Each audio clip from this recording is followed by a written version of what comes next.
So in week 6, mostly what we're going to be kind of covering as far as the course content goes is our is really just kind of like some of the data types and functions, which is important.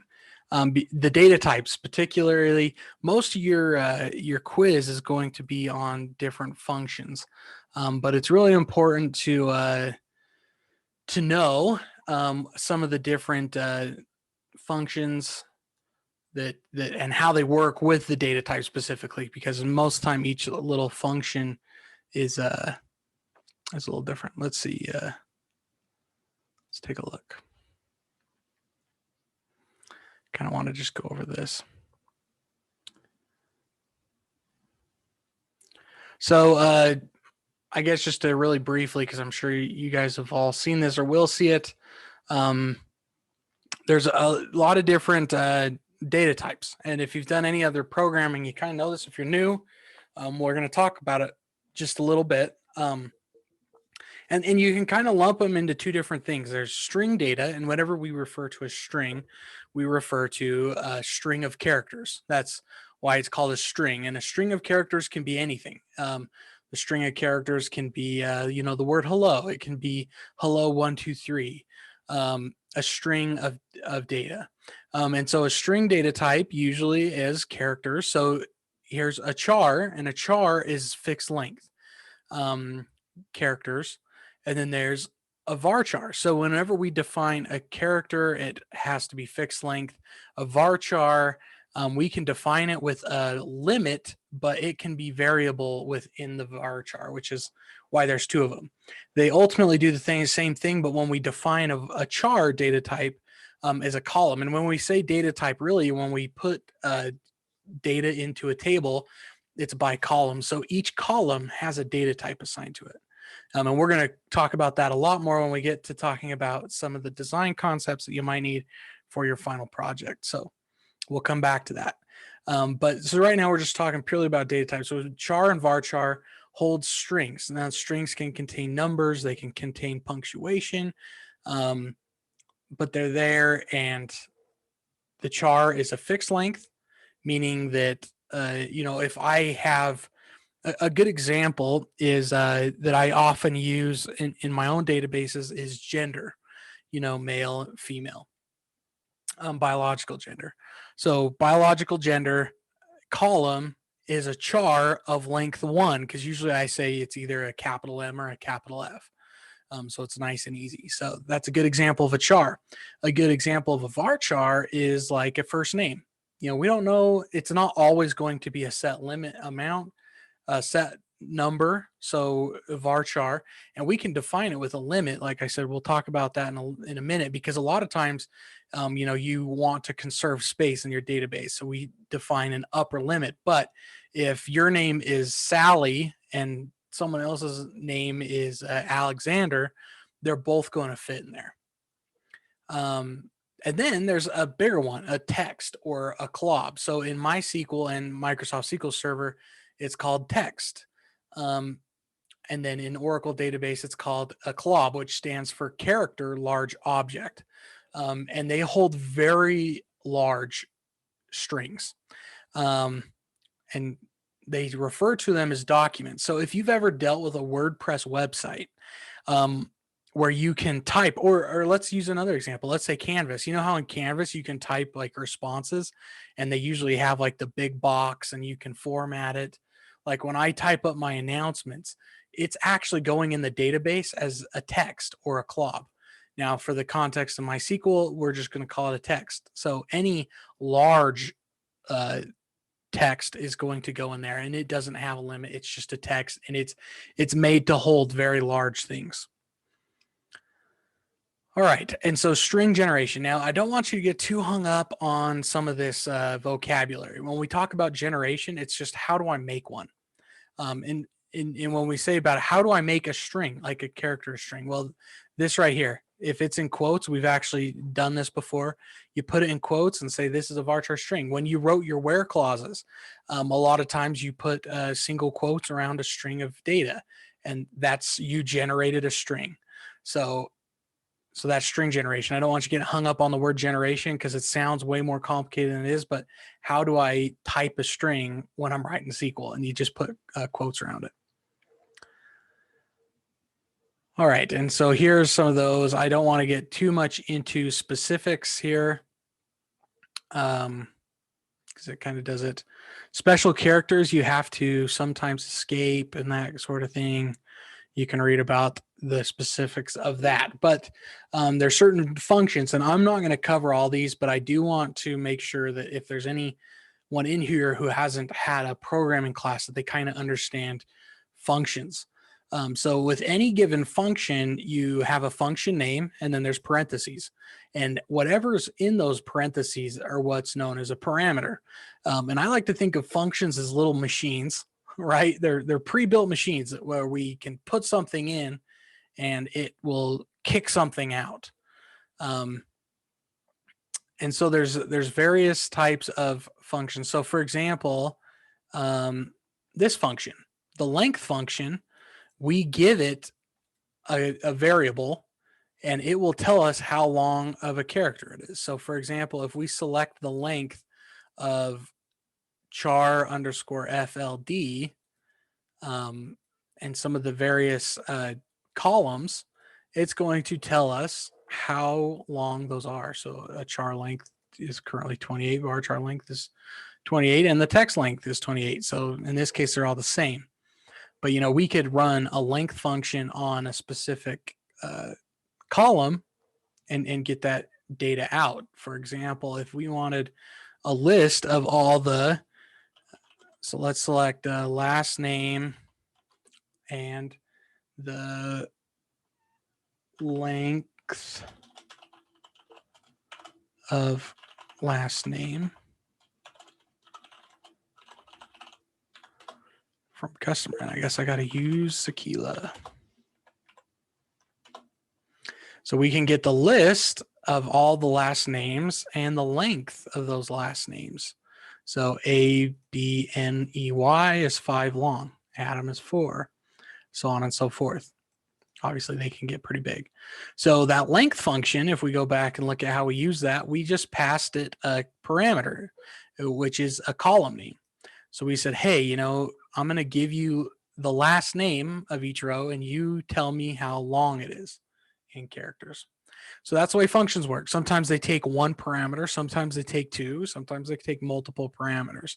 But that's how they work. So we're going to call a function and it's going to give us something back. So in this case, it's a string function, right? But it returns a number because we put a string in and it gives us a number back.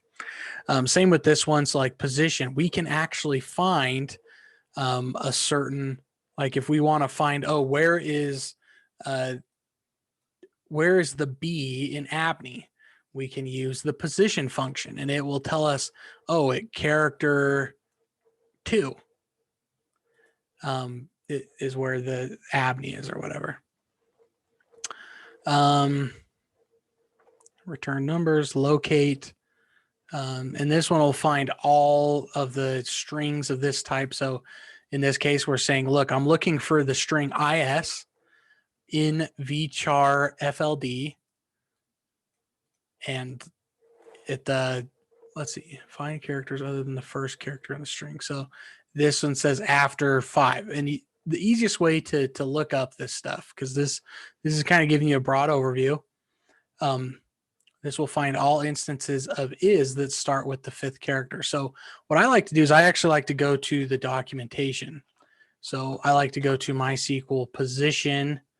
You can just do a quick Google search and you can actually go find a lot of information on this, and it'll tell you what the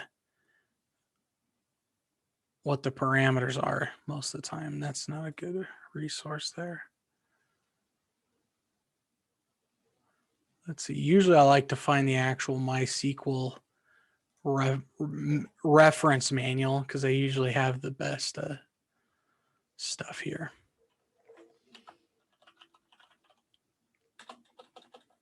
There we go.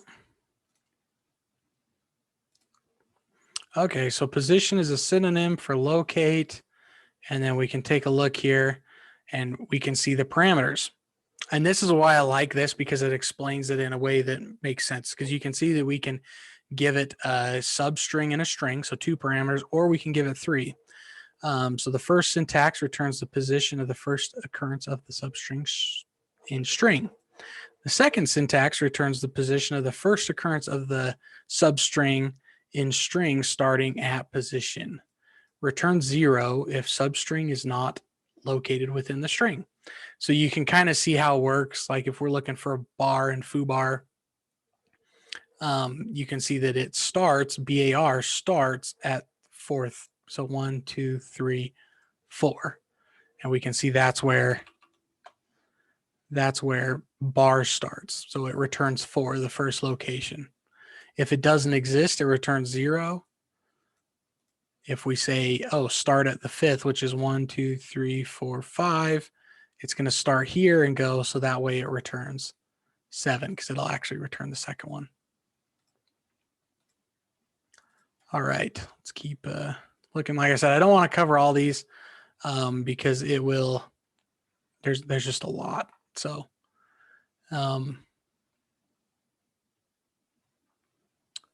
string functions that return strings. We've covered concat before, I'm pretty sure, where you can concatenate 2 strings together. Insert is you can insert a string in the middle of another. Substring is a very popular one. And you can, like if you just wanted a specific section of a string out, you could do so. This one, I use this one quite frequently.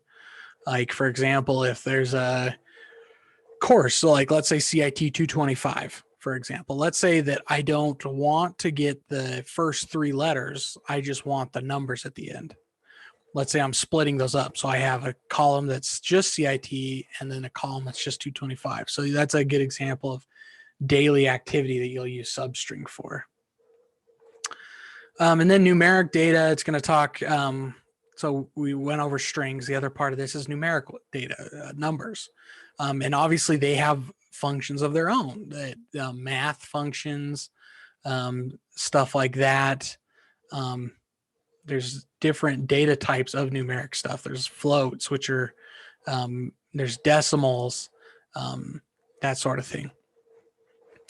And those ones are a little bit more straightforward because they're just, we've been dealing with numbers for a while. And then another data type is dates, temporal data, and dates and time and that kind of thing. So date is the more simple one. You can see here, it's just the day, month, and year. And then a date time includes the date with the time. A time stamp is very similar. And then a time is just the time. And then one of the most common things that you'll come across is when you have a date and you want it to be a string or something similar. So you can use cast to string to date conversions. And I think we've actually done this before as well, where we had to cast a string. So we can type, a date as an actual date. I think we've done that before. All right. And then there's some functions for dates that I'll let you go over. You'll want to be familiar with these at least pretty well for the quiz, because there's some of this on the quiz. So you'll want to make sure you have things ready to try them out if you want, and that sort of thing. Has anyone gone over this that they have any questions? Because the nice thing about this week is it should be fairly straightforward. It's really just a lot of documentation. The quiz is open book, open notes. I believe I have it set to where you can have other windows open and all that sort of stuff. So you should be good that way. Does anyone have any questions as far as anything about these functions or data types before we jump into explaining how they work a little bit more?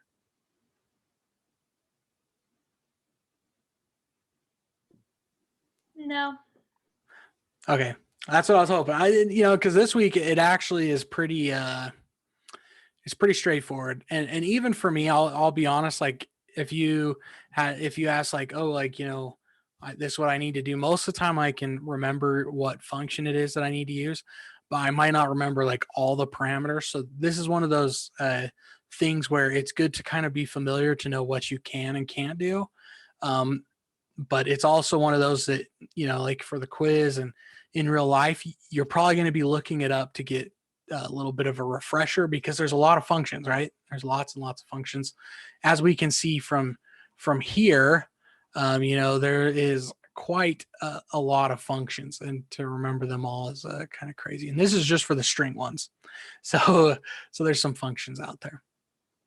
So, but this is a nice little resource if you need something to look up really quick. The MySQL reference manual is really, really handy. All right, so what I wanted to talk about, so starting with this week 6, and I didn't put it in the announcement because I kind of wanted to do this video first to kind of explain it, and then also I'll put together its own post. But in this class, you have the option to either take the final, which is an actual final quiz, or you can do a course project. So there's a final exam worth 180 points, or there's a course project. And maybe some of you have already looked at this. And the reason I'm bringing it up this week is because I feel like once we kind of understand some data types, you now know enough to start to do this. So what I would recommend is, if you're interested in this, to start thinking about it right now and start working on it this week, because the amount of effort it's going to take is going to be about the time if you start now and work on it, in considerable amounts. By the end of the term, it'll be to the point to where you'll get a good grade. So the final course project, if you choose to do it, is basically like you're kind of going to get ready to build your own data-driven app. And it's really a learning process. So it may not be perfect, but you're going to notice, based on the rubric and the deliverables you have to create, that it's going to be a pretty good learning experience, but it's going to be really good. So because you're going to have to learn some of this normalization stuff, and that's what we're going to talk a little bit about today, because we're actually going to kind of start building something, and I don't know what it's going to be yet. I was going to see if you guys had any ideas. So think if there's, well, let me talk about the assignment here. So essentially what you're going to have to deliver at the end of the day is a ERD model, a relationship diagram. So you don't even have to actually build the database. Now, I'm going to come from my perspective and just tell you that for me, it's easier to actually build the database and then generate the ERD model off of the code versus build the model and then write the code, or just even build the model by itself. Now, usually what I do is the ERD model is essentially a map. In fact, we can generate one here real quick. Let's just go to File, New. We're going to do an ER diagram, and we're going to do it on localhost Sequila, and let's just select everything in there. Apparently, you can't select everything by here. Let's go.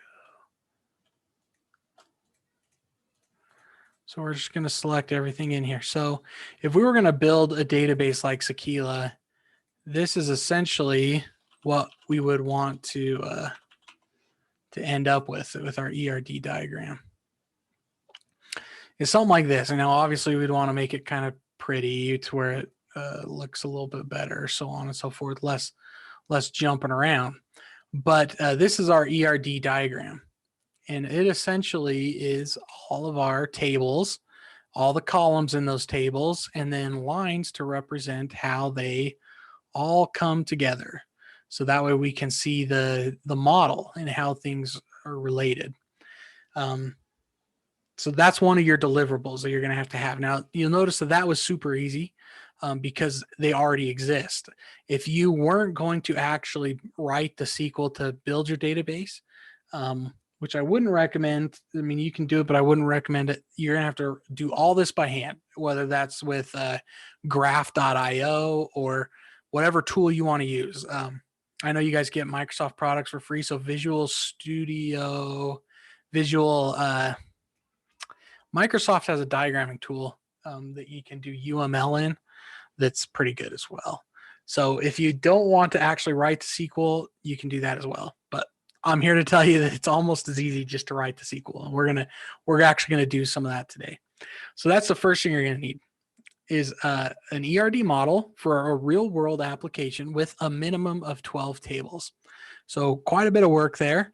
And then you're going to have to create a test case for all CRUD operations against the 12 tables. And this is why I think it's easier just to write the code.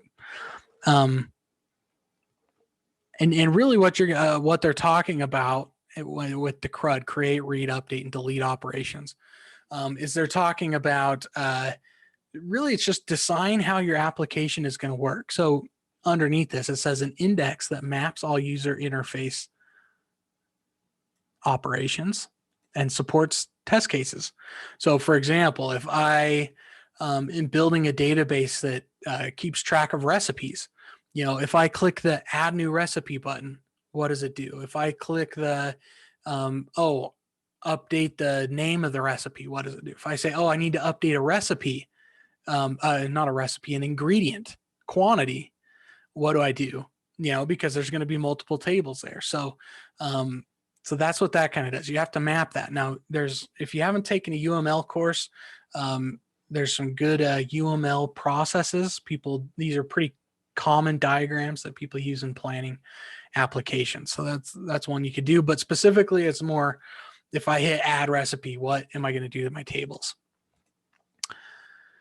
Because that's the user interface, right? The add button, the CRUD test case, which is, I'm going to add what, and then the SQL script file is where you might write some SQL that says insert into recipe, for example. And then mock-up of user interface forms. So, and what they mean by forms is because we're in a database class, so it's going to be very data driven. So for example, if I'm adding a new recipe, what does my UI look like to add ingredients, the name of the recipe, so on and so forth? Is there a place where I can provide some instructions? And the idea is that you want all of this mapped to something in the database, right? So really, ideally, what you really want to do is you want to think of a project that you would actually be interested in, that you might have some passion for, maybe something you want to do in real life, and actually start planning it.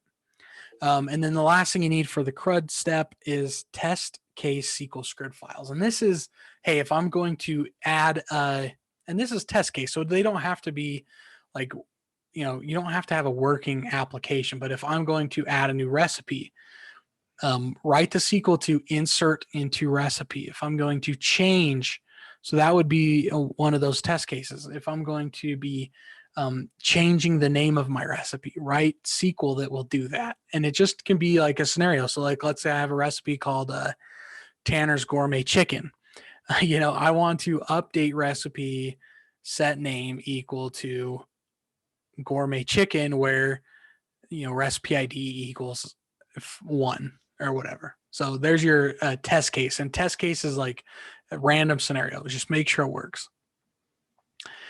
And then the last thing you're going to do is create a PowerPoint presentation that explains the business purpose of your model, the rationale behind the design of the UI forms, and explanation of the SQL scripts that test the ERD's CRUD operations.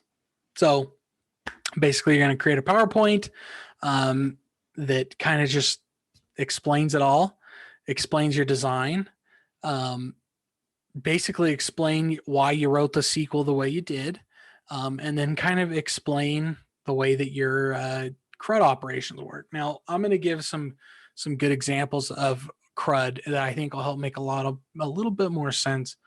Because really, when we talk about CRUD, we're talking about REST APIs. And I'm sure that you guys have all heard of APIs or REST. And that's what CRUD does.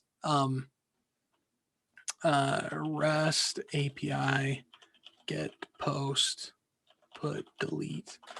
If we take a look at some pretty common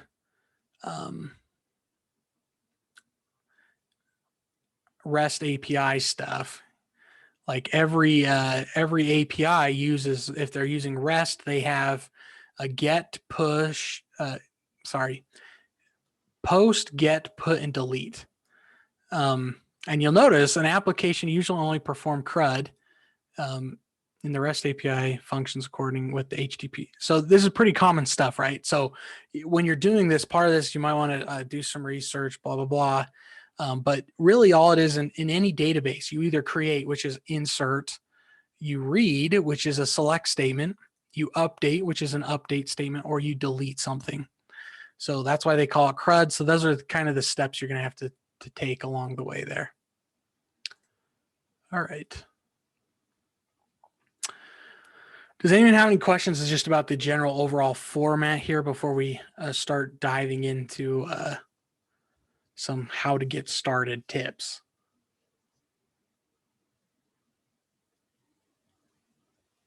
Do we have access to see week 13?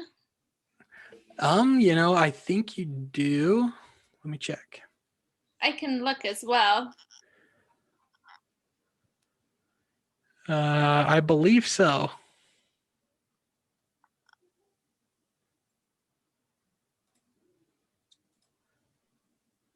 Yeah, so I think you can. Yeah, you should be able to see it. So it should be there. If you can't, let me know.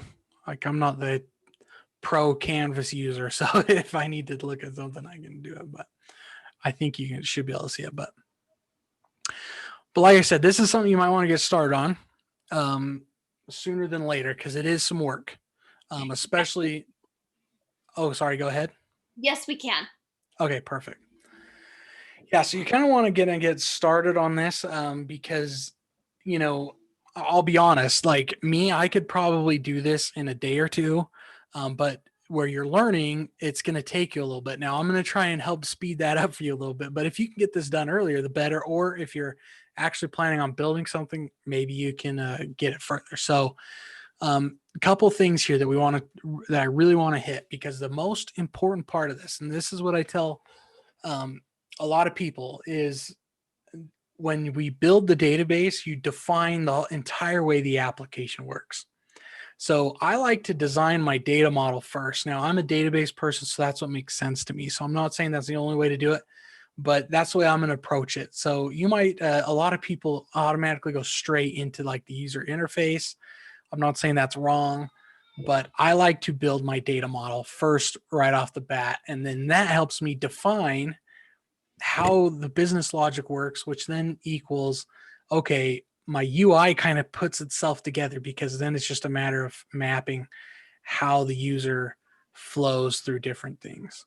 And sometimes it answers questions. You don't even have to answer questions when you build the UI, because the data model's already answered that. So the first, there's some reading assignments here that are really important. So the first one is this MySQL Workbench Data Modeling and Development. This is a chapter that we used to read out of even before this new curriculum.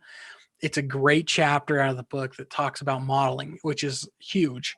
That's all we're going to be talking about the rest of the day is modeling data. And it's an extremely valuable skill. So that's a good chapter to look up on. And then some of these other ones are just some various modeling tools, so on and so forth. Some table templates is some really good. You can kind of see some table templates where it'll have some nice little features that'll help make it a little bit easier to kind of get going for beginners. So that's there. Now I'm going to be building all mine from scratch, and we're going to build something just kind of small right now that's really fast, so we can kind of get an idea of how we might go about some different things. So what we're going to do is we're actually going to use we're going to build a little application, or we're going to start building a little application that's going to handle recipes. So we're going to build one, as long as no one else wants that idea, right? just to make sure, because we can. Does anyone want to claim recipes? Okay. And if you want to still do recipes, you can for sure. So anyways, the first thing we're going to do, because right now I'm in the Sakila database, the first thing we're going to want to do is actually create a new database. Now, if you're doing this in SQL, like I'm going to be, so I'm going to real quick show you how to create a database and then grant some users to that. So the first thing I'm going to do is I'm going to say create database.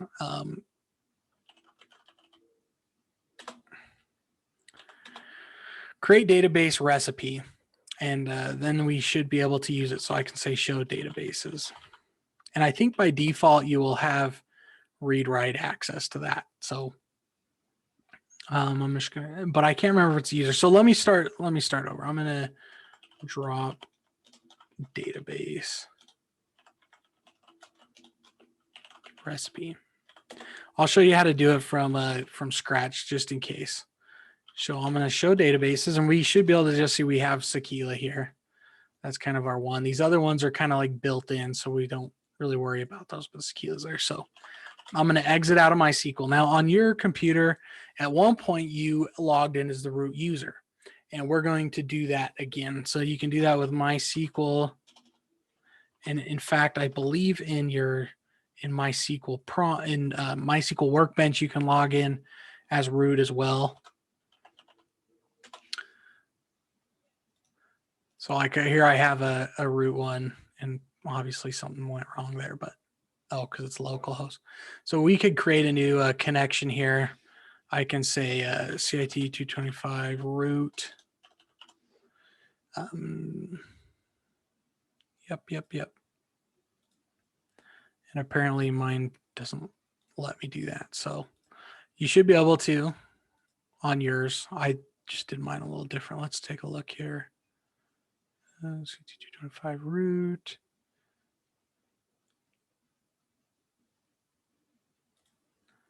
Make sure that's clear. And it may be because, let's do local socket. Anyways, it should work. I kind of put some restrictions on mine that make it so root doesn't work. So, but if you log in, you can go MySQL-u root-p, and then you can put in your root password. Mine was, let's try that again. Well, maybe.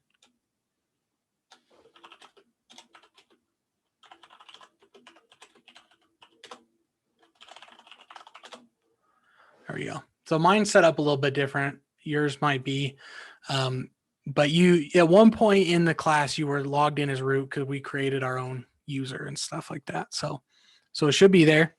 If you have any problems getting in, just let me know. We can figure it out, because there's, depending on what platform you're on and whatever, it could be a little different. But once we're in as root, we're going to create a database. And I'm going to just call mine recipe. Now this is where it's going to start to change based on yours. So mine's going to be called recipe. Actually, let's think of a more clever name. I'm going to call mine Granny Book, recipe book, right? That's going to be the name of my product, because this is where you kind of want to start having some fun with it, because you have to give a presentation on this, and hopefully it's something that you're actually interested in, maybe something you want to turn into a project, a side business or something. So we're going to pretend that mine's Granny Book. And that's going to be the brand name of my online recipe catalog, right?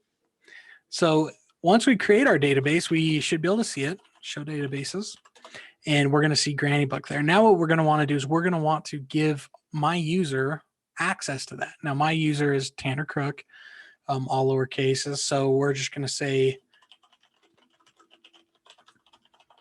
grant all privileges on grannybook.star and grannybook.table, and so all the tables, to Tanner Crook at, and I think we ought to put this in quotes, Tanner Crook at %, just like that. And there we go. We get that grant. Okay. So you're going to, and this just means that we can connect from anywhere. So nothing too crazy there. And then once we're done, we can just type exit and we're good. Then I'm going to go MySQL-u Tanner Crook-p, type in my password, school rocks, show databases. and we should see Granny Book. So I'm going to use Granny Book, and we're all set. Now over here, I'm going to actually refresh this, and then we should be able to see Granny Book here, which doesn't have any tables in it. So now we're all set up to start building this. And we can always, the nice thing is we're going to write these scripts in a way that technically you could build them all under Sequila if you wanted to. So if you get stuck and you just don't want to wait, we're going to write SQL scripts so that they can run underneath any database. Because we're going to build all of our tables. We're going to then do some more work. So yeah, so don't worry too much. We're going to just start writing some SQL. So the first thing is I'm going to use Granny Book, and we're in. So now what we're going to do is we're going to start building a table. Now this is usually where I sit down with a piece of pen and paper and I say, okay, like what kind of things am I going to need? Right. And I'm going to just do this in some quick notes here, since I don't really have a good way to draw. I mean, I have a whiteboard, but I'm not very good at drawing with a mouse. So as you guys saw last week. So the things we're going to need, and this is kind of where I like to think in that hierarchical sort of way, so that we can start building our tables, preferably in a way that they're kind of connected. Now, I prefer to draw little circles with arrows. To start off, I just like to think of table names. I'm separating my data. So the first thing, if we're just starting with some generic modeling, we're going to need recipes, right? Generic recipe. But when we think of, okay, what makes up a recipe? So what makes up a recipe? We have a name, right? We have someone who made it. We could say the author. We could say there's some instructions, but then there's this tricky one. Ingredients, right? And ingredients is one of those things that I would say we probably want to split out. Especially since we know that we need 12 tables for our database. But what we want for ingredients is we want we want those kind of separated out, because we don't want people to type them all the time. So what we might want to do is, instead of having a recipe, have an ingredients column. We'll have an ingredients table. And those ingredients might have things like, really just a name, maybe. I don't know. You get creative. But then what we're going to have is a recipe ingredient, where we have a recipe ID, an ingredient ID, and a quantity, something like that. So let's get this far, right? Let's just, and then our, since we have an author here, we probably want this to be tied to some sort of user. So let's build also a user table. All right. So we kind of have like a real basic. Now this is a small little example. We could build on this because like with a quantity, a quantity of what? If we're talking tablespoons, cups, that kind of thing. So I would actually even add a measurement type table, something like that. I'm not going to do it right now, but just to give you some ideas of some things you might want to think about. And I really think as you start doing it, it'll kind of come together. So that's usually why I like to map it out a little bit in this stage, kind of work out as many kinks as possible before I start writing my code, because once you start writing your code, changing it becomes more of a hassle, I guess you could say. But let's start with our recipe. I like to always start at the base, and the base of our little piece of software here is the recipe. That's kind of the whole point of it. So we're going to create table recipe. And the first thing we're going to have in here is our recipe ID. It's going to be an int, and it's going to be our primary key, auto increment. Right now, we haven't covered create table statements too much, so I kind of just want to talk about this a little as we go. So when we create a table, we say create table, the table name, and then we're going to specify the column and then the data type. Right now, just like with all of our other stuff, often we have to say whether or not it's the primary key, or we know that all tables should have a primary key. So we're going to define our primary key. And just as a way of knowing, we can say primary key here, and it kind of just does it for us. Also, auto increment means it'll count for us. So I like to put my primary key first. It's usually just the name of the table with an underscore ID, and away we go. And instead of a name, we're going to give this a title. Recipes kind of have a title instead of a name. And this is where we get to start defining our data types. And in this case, we have to kind of make some decisions because we want people to be able to give something a title like, chicken cordon bleu or, whatever. And so we need enough characters that it's going to fit, but we also want to limit it so that it's not massive or else it takes up too much space in our database. So what I like to do on stuff like this is set it to a solid 100. I feel like that's a pretty good spot for a title. And then now we can kind of put something additional in here like I'm going to say not null. And that means that you can't leave it empty, which is really important, especially when we're talking about our CRUD operations and the way users move through when you're designing your UI. Like, would we ever want a recipe without a title? Probably not. So we're going to force them to have it or else it doesn't go in. And then we had a user ID. Oh, yes, we need our user ID. And it is going to be a foreign key. So we're just going to say int. And it obviously would be not null because we don't want a recipe that doesn't belong to anyone. Quick question. Yes. Do we need to do it with a create table or can we do it, create the ERD? You can create the ERD if you want. At some point, you're going to have to write SQL for your test cases, which is why I would recommend actually creating the table. But are you talking about, there are some tools. So for example, like forward engineering. Yeah, so there's some tools that you can do to where you can create a table using like MySQL Workbench. It'll kind of like walk you through it, if that's what you mean. That is exactly what I mean. Okay. Yeah. Okay. Because like the ERD diagram is like the actual like model diagram. But yeah, there are some tools that you can use so you don't actually have to handwrite the SQL. Okay. Now I would recommend because, and I'm going to show you why here in a minute, because I like to write my SQL. You don't have to write your SQL, but I would highly recommend at least pasting it into a script to keep. That way, if you ever have to redo something, it's just a matter of rerunning the script and you don't have to, go through it all. It's a prime example of, like in week 1 where we did that UI versus command line kind of thing.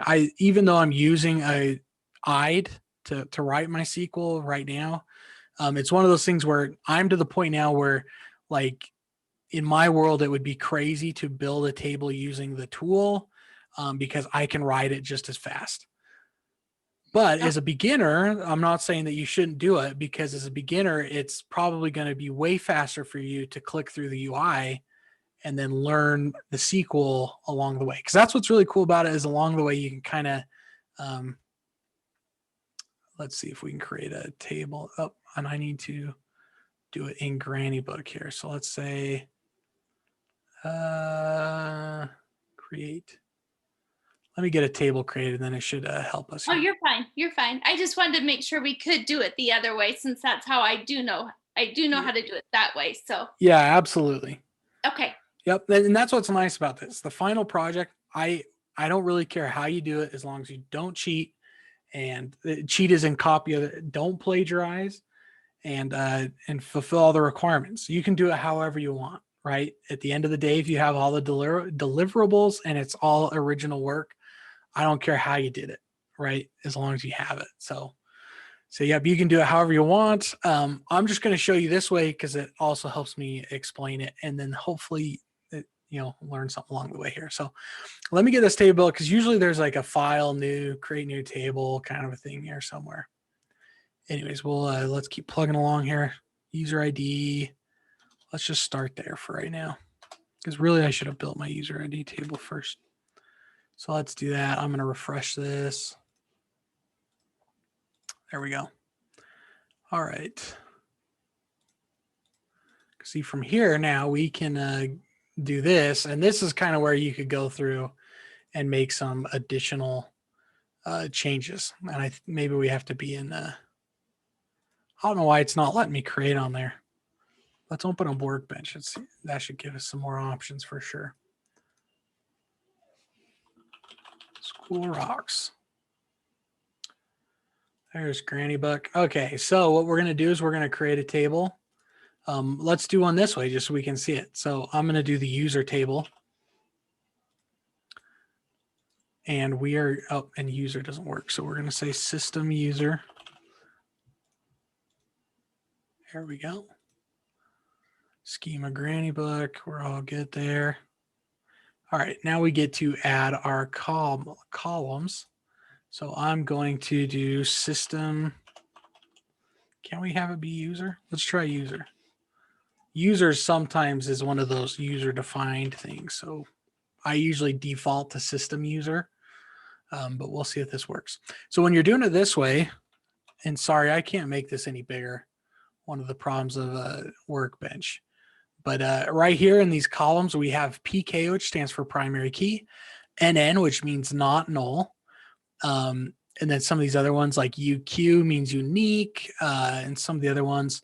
But the important ones that I think you're going to need are the PK for primary key. And if it's primary key, it should automatically be not null. And then over here, there's this AI that stands for auto increment. So just like we did with ours in this other window, we have primary key and auto increment. So it's going to be. Brother Crook, I have a question. Uh-huh.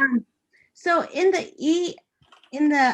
EER diagram in my workbench, it kind of creates a table for us. So could we do it there and then enter our columns and then just go through it all right there and then? Yeah, you can do it however you want.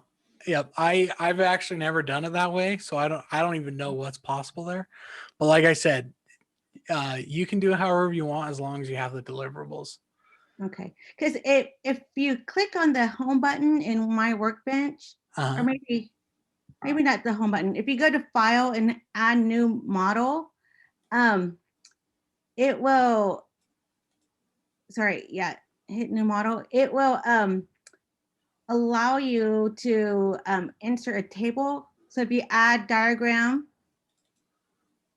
and then there's a new table. It's underneath there. I think it's the fourth one up, isn't it? Yeah, I think so. 1, 2, 3. It's further down. Go up one more right there. If you click on that, and just. Yep, there you go. Yeah. And then you double click on that. Okay. If you and then you can add your columns and all your information, and whether it's PK or not null or unique or everything that you need. It's in your data type. I don't know if. Yeah, because that's like the same tool.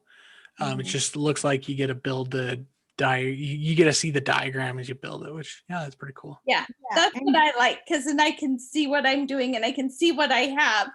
Yeah, and then whenever you have all your tables all added and connected, however they need to be connected, you can go to database and do a forward engineer, and the forward engineer then will create all of your scripts for you, and then you can copy it to your clipboard, or you could even save it to your file.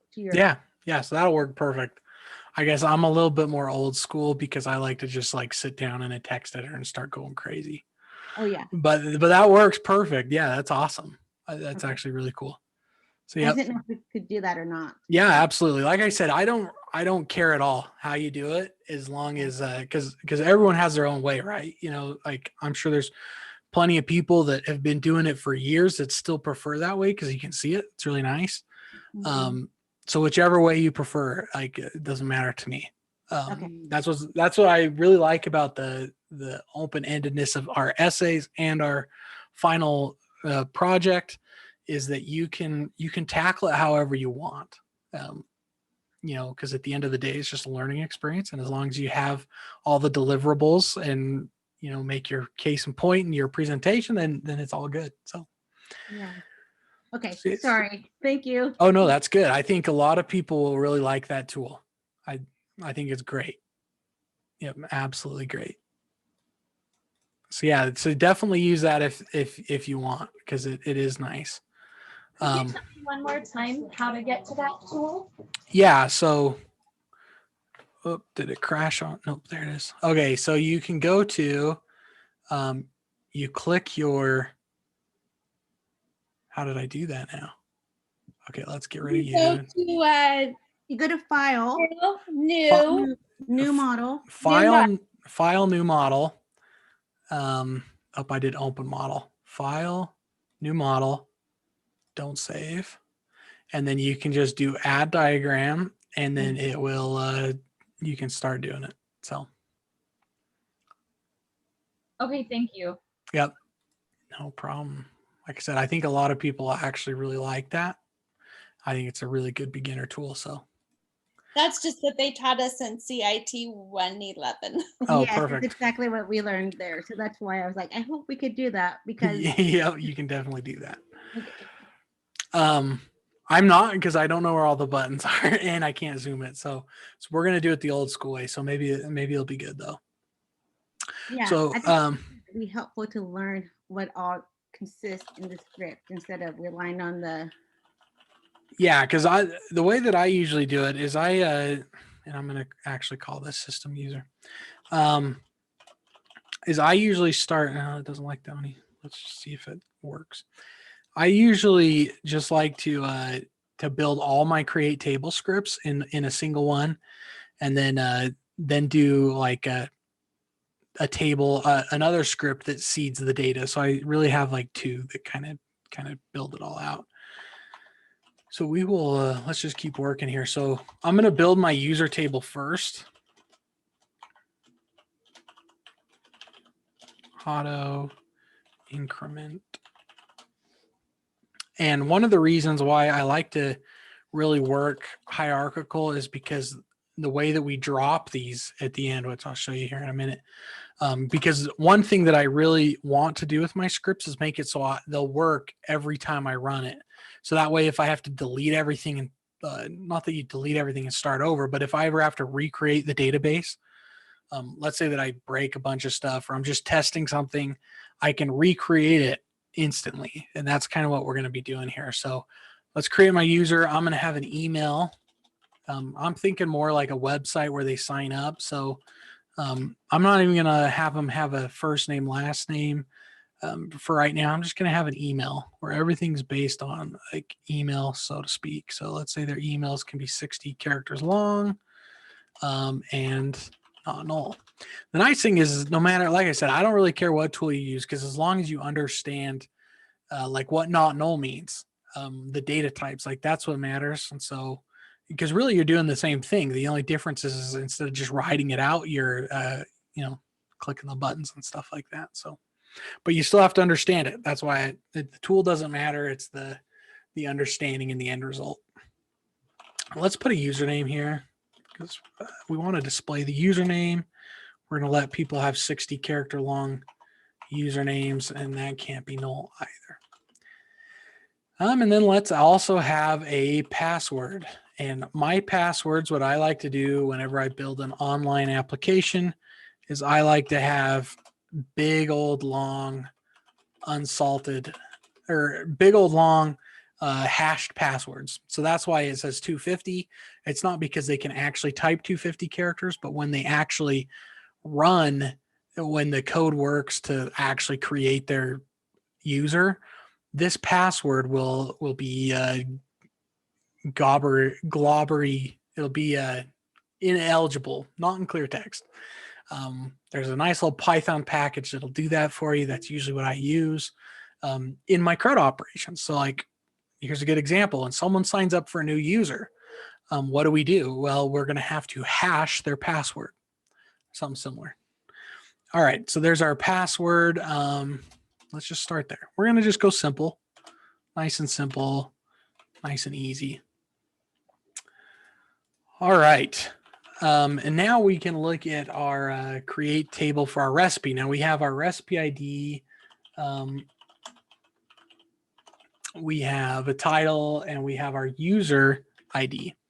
Now, one thing that we need to do is we need to make sure we have a foreign key for our user ID. So let's hurry and build that in. So we're going to say constraint. And then this is where we can give it a name. So I'm going to say recipe FK1 foreign key. And it is on user ID. I think I got to do these in parentheses. User ID. References. And this is where we have MySQL kind of manage this for us. So this is where we're defining the connection.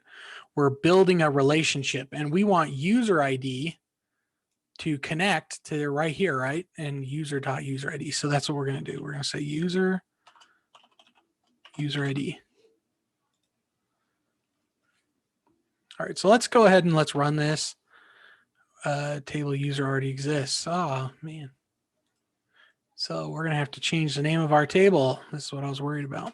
We're going to call it system user. Now, usually what I do is I still call it system user, but I keep this user ID because I get sick of typing system user so much. So that's what we're going to do. Now we just have to change this here.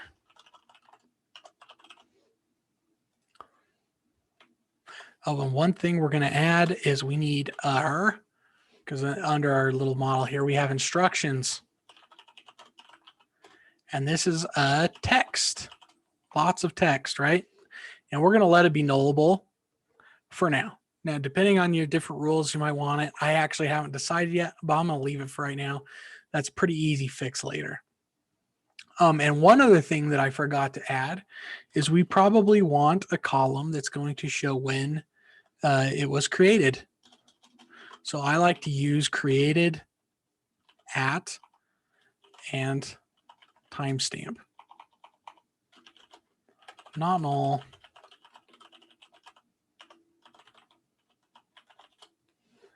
Default current timestamp. Let me make sure this works because I'm kind of writing line 7. Yeah, okay. So I don't know what the, let's Google MySQL current timestamp.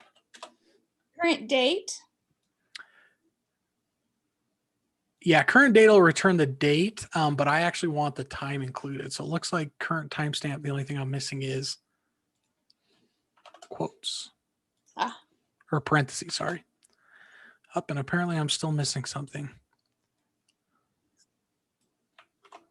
Let's run this in here and just see what we get.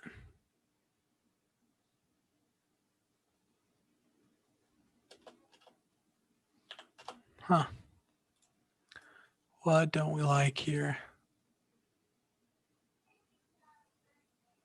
Not null is a default, maybe. Are you missing a parentheses at the end after the user ID? You are absolutely correct. Let's do that, huh? There we go. Okay.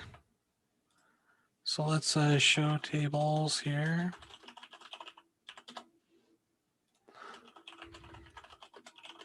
Now, one thing that is historically, not saying that you guys will have the same issue, but one thing in the past that's always been a hard thing for people to remember is that once we create a table, it is permanent. We can't just simply say create table or else we get this same error that I got that, oh, the table already exists. So if we make a change to the table, we either have to alter the table and keep the data, or we can drop it. Now, in this case, we know there's no data in there. So we're going to drop it and just recreate it. Now, if we were already running in production, there was like a data in the recipe table, then we would want to alter it. But where we're still in development mode, we just drop the table and then we can recreate it. And there is our recipe table. So let me refresh this and we're going to take a look here because now we could actually run our ERD diagram. And these are actually going to be connected now because of this line right here. So we have our system user that's all there. We have our recipe table that's all there. Now keep in mind, I'm going pretty plain here. Like on our system user table, we would probably want to know who created that user and when they were created and stuff like that. But I'm just trying to get to where we can see some relationships here. So then we want an ingredient table.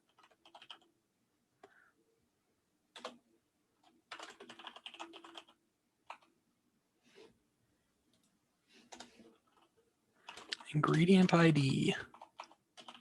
It's an int, it's a primary key, and we want it to auto increment for us. And then we're going to give that ingredient a name, and it's going to be varchar 60.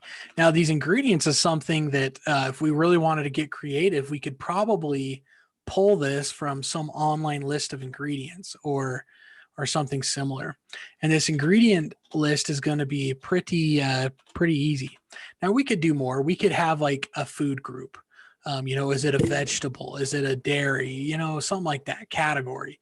But for right now, like I said, I'm going to keep it pretty simple. So we're going to just have the ingredient table be pretty easy.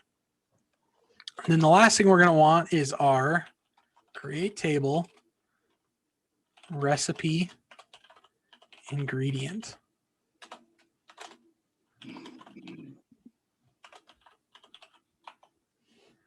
Recipe ingredient ID. It's an int, it's a primary key, and it's auto increment. We're not going to necessarily give it a name or anything. This recipe ingredient table is going to be invisible to the user essentially. So this one's just going to be nice and easy. We're going to start off with a recipe ID and we want to connect that. So it's going to be an int and obviously going to be not null. Then we want an ingredient ID. That's how we connect all of them together. And it's going to be also not null. And then let's just say a quantity. And like I said, I'm going to keep mine really simple. So I'm just going to say a varchar 60 for right now, because it might say, 1 teaspoon, 1 cup. It could be lots of different things. Now, if I were building this out for real, I would separate that. So we have a quantity in a number and then a measurement type as a foreign key to a measurement type table. So that way you could say, 1 would be the quantity, and then you'd have another one that's a measurement type that would be cups or spoons, because that way, like when the user's choosing, they can use a little drop down. Now, like I said, I'm going to keep mine simple, and quantity is just going to be a text box currently in the user interface where they just type in the thing. And let's add one that says like step instructions. Right. And again, if I were building this out, I would actually have recipe steps to where you say step 1, have a sequence, in fact, let's do that. Let's not have this. We're going to do that. We're going to have a recipe ingredient and we're going to have a quantity, and that's going to be that. Oh, we need our foreign key. So constraint, and this we're going to say recipe ingredient FK1 foreign key,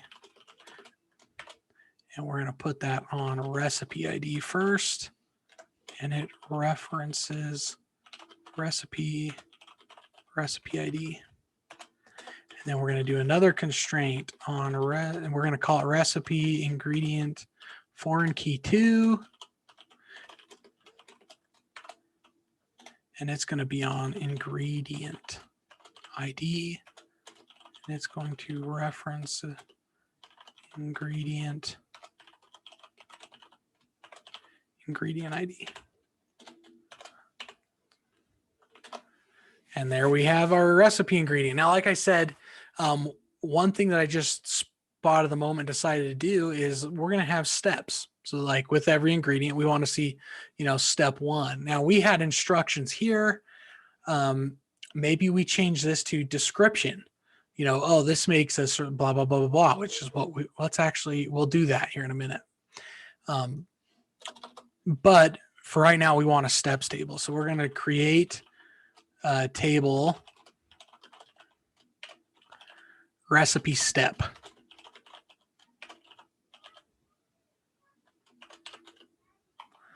Recipe step ID. We could really just call this a step, but that can kind of be ambiguous maybe. So let's just call it recipe steps. That way there's no confusion.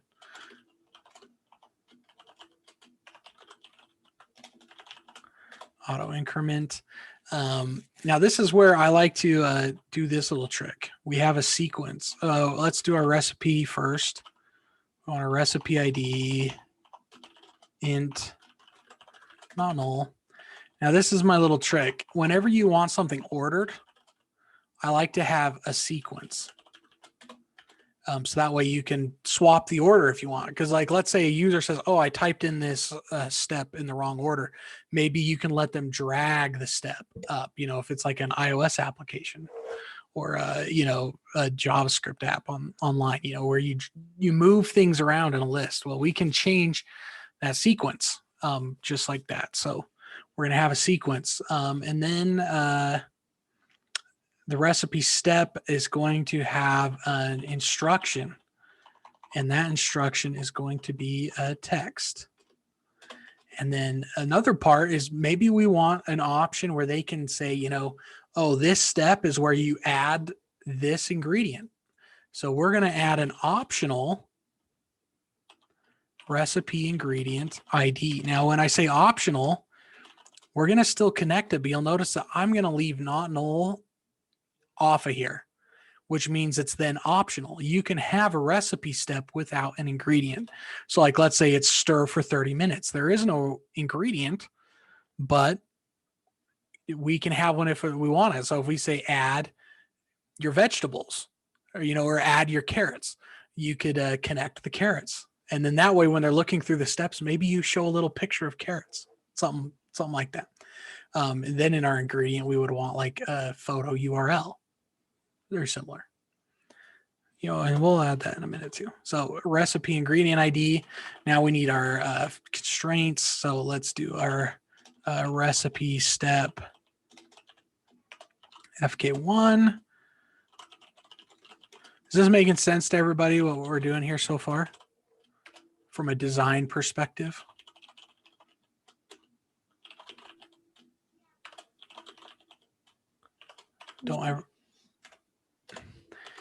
Don't everyone answer at once? Yeah. Yep. Because really that's what I'm trying to get at here is the design portion and just how to start. Because I mean, you can do it your way. And basically, if you do it through the UI, you're going to end up with this SQL at the end of the day. And we've been running this, but here in a minute, I'm going to turn it into a rerunnable script, which will be really nice, which is why I would say keep your SQL, because I can even go to any table and say, oh, show me the create table statement, right? And that's why even if I do it through the UI, I usually save those. And let's see, we have our recipe ingredient ID, and it references recipe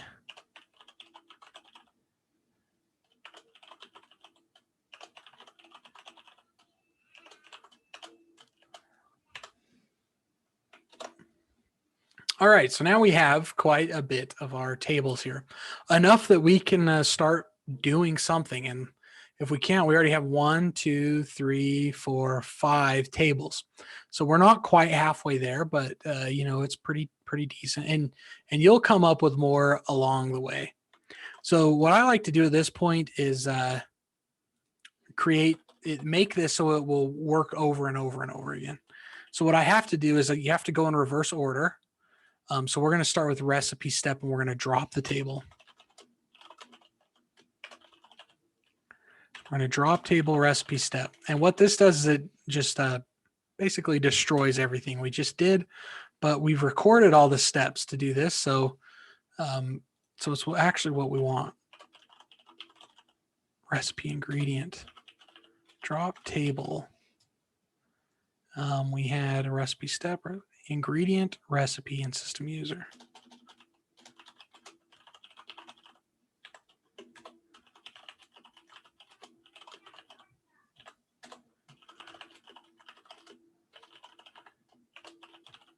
The reason we have to do it in reverse order, because if I tried to drop recipe first, it's going to say, hey, you can't do that because recipe step needs you, or recipe ingredient needs you, so on and so forth. So what I like to do is that. And then what I like to do is I like to take this and I like to say file, save as, and I'm going to put it just on my home folder for now, or let's just put my desktop's kind of my temporary dumping space. So let's just say I like to keep it clean, but we'll do it for right now. We're going to call this create. And I like to go like the name of the project. So granny book underscore create dot SQL. All right. So now if I open up my terminal here, and we could just rerun the script in the UI, but I kind of wanted to show you this. So if I go exit, right now I'm in my home directory. So if I go into my desktop, there it is. Now I'm going to log into MySQL -u -p school rocks is my password. Now what I'm going to do is I'm going to make sure I use Granny Books because we've already created it. Granny Book, sorry. And then we're going to call this file. So I'm going to source. And you know what I did? I kept the use Granny Book in there. That's probably okay. So we're going to source Granny Book underscore create dot SQL. And you'll notice that it runs over and over and over and over and over again, and it never breaks, no errors, because it deletes all the tables and it recreates them. So now I can say show tables, and I have all my various tables. And then from here we could start putting stuff into them. So from here we can actually, and this is where it kind of gets cool, because like, oh, we need a use case, right? And as part of this is you want to start kind of testing this yourself. So then we can go to generate SQL, and I know MySQL Workbench has something very similar, and we can see the DDL, which is the create table statement. So here's the pretty version of our create table for ingredient. If you need that again, we can also go and generate the insert. So we can say, oh, insert into there. Now let's do a little bit better one. Let's do the user, system user. So we're going to go generate SQL insert. And this is a nice little thing. And I like to always show people this because it's just really nice for beginners, because you don't have to, go research how to do it. It's all right there. So then we can just say, okay, what's my email? Well, it's tanner@tannercrook.com. My username is Tanner Crook. My password for right now is going to be School Rocks. We haven't built that yet, so we're just going to put it in there. And we're going to just go ahead and insert that in there. And this is a new script is going to be my granny book underscore seed.sql. And this is where we can start inserting some of that data so we can actually make sure it works. So, so yeah, from there, you just keep going. All right, so that's the manual way to do it. We're going to talk a lot more going into the future about some of these design concepts. And I'm hoping that with all the background stuff that you already have at this point, that's why I kind of waited till week 6 to bring up this process, is because I feel like now got enough understanding that you can start kind of putting this together. So every week we're going to hit a little bit more as if you were doing a project where you might be, answer some questions, because I'm sure you'll run into some roadblocks along the way, because we only covered the C in CRUD, the create.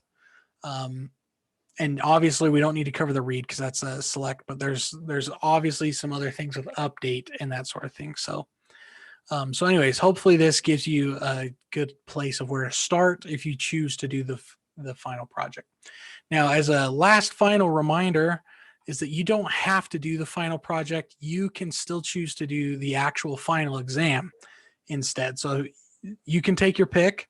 Personally, I would do the course. I'm not a good tester, so I would do the course project, but completely up to you.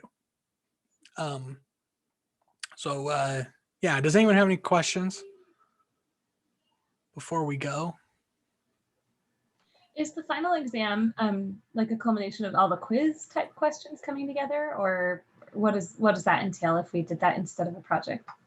So it comes from all of the weekly question banks. So yes, it's very much a culmination of everything because it literally will pull 5 questions from each weekly quiz bank. Great. Okay. And so each week it says, okay, we have 10 questions out of 25 for that week, right? So Correct. okay. Is there a way, by the way, just to go back to this last week was so helpful to have I don't know if it was for anyone else, but for me, it was hugely helpful to be able to see the answers when I missed one or two and then retake it. Can we see the answers on the old quizzes? Is there any way to see those from weeks 1 to 4? Yeah, I will go and fix those so you can. Because the idea is I hope that you can practice a little bit. So yeah, I'd love to, even if I do the project, still go back and kind of understand what I was missing on some if I missed. Yeah, I'll go back and fix those ones. Okay, thank you. Yep, no problem. All right, well, if there's no other questions, I will let you guys get to it this week. So good luck. If you run into any questions, this week should be pretty straightforward, honestly. I know there's the Proctorio. What I would say is don't get too stressed out about the proctor part because it's pretty minimal. So I would just say kind of like, just it's a loop that we all have to kind of jump through. So just kind of ignore that. It's just like a normal weekly quiz and you should be good. So if you have any questions, if you need any help getting started on a course project, or if you choose to do that, just feel free to shoot me a note. Thank you, Brother Crook. Yep, no problem. Have a great week.